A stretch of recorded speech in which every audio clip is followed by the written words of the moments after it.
Today's Talk About It Tuesday question is, I've heard a wealthy man in an interview say that it's better to control than to own.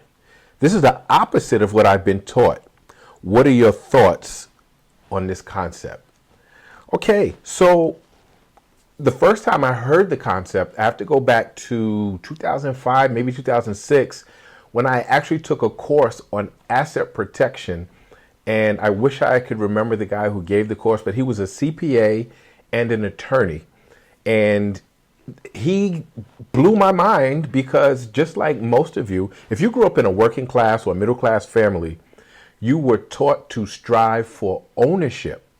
That was the whole goal. That's the middle class dream. Ownership of a car, ownership of a home, right? That whole thing of the middle class dream is about ownership.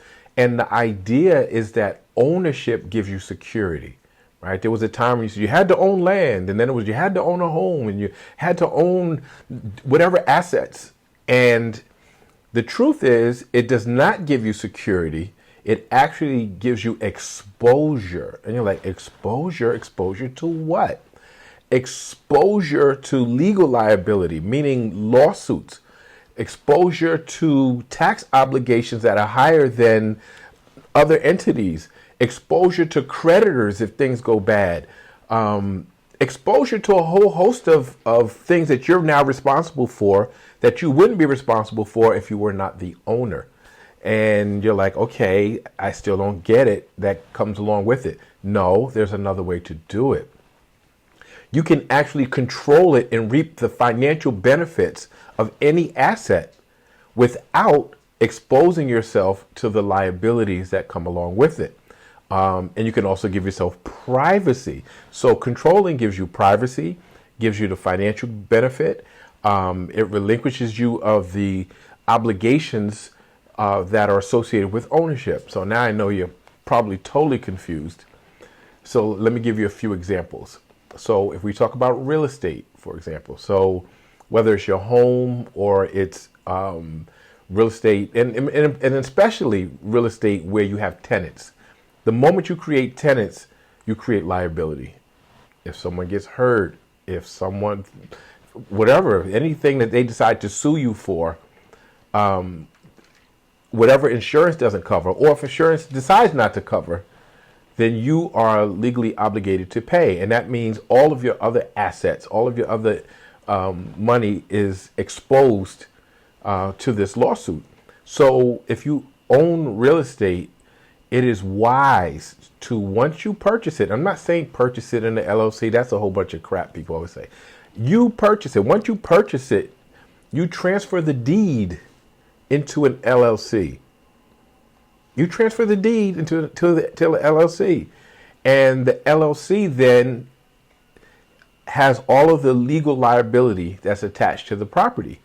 And you manage it, and the LLC then pays you because you manage the LLC, right? That's how it works. You are a managing member. It's a flow-through entity. The money flows through the LLC to you. You can create another layer of protection for yourself if you choose to. You can transfer the deed to an LLC and then create a management company that's either a corporation or an LLC, have it flow through, and then it pays the LLC, and there's another layer of protection for yourself. And you still get to control the asset and what happens to the asset. A mistake people make is putting multiple properties in a single LLC. Whatever is owned by the LLC now gets exposed. So if there's a problem at one property, and it doesn't mean they can't sue for the property. It just means all your other stuff is not exposed. But if you put multiple properties in there, whatever assets are owned by that LLC, again, whatever insurance doesn't cover, they can go after the value of all the assets owned by the LLC. So it is wise to put each property in a separate LLC, especially if they're all valuable. I mean, if they're, $20,000, $30,000 little cheap houses, you might put a bunch in there. But why? When it doesn't cost much to create a new LLC for each one. So it's easy to see in that regard, right? If you are a business owner, a business is an asset. You should not be operating as a sole proprietor, because that means there's no separation between you personally and the business. So any debt that the business creates is your personal debt. And if you're married, your spouse's debt. If, again, someone sues, they're not suing the business because there's no separation. They're suing you personally. Taxes, you don't get you get the least beneficial tax breaks as a sole proprietor when you're in business. So why would you expose yourself to that? Creating an LLC or a corporation. Corporations have absolutely by far the best tax incentives. And as far as liability protection, LLC and a corporation are equal in that regard as a business owner. So then it's just how you want to structure your taxes. You want it to be a flow through, or do you want the corporate tax benefit, which is 21% of the net, not gross?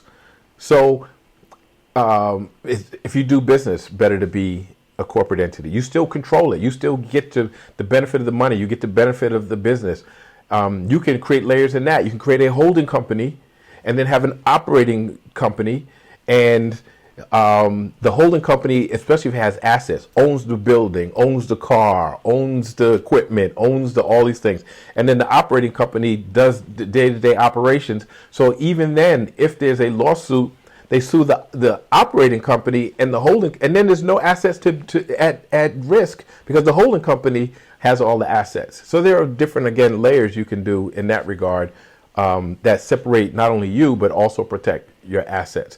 And it goes on, right? You can do the same thing with securities that you own, stocks, bonds, and those type of things.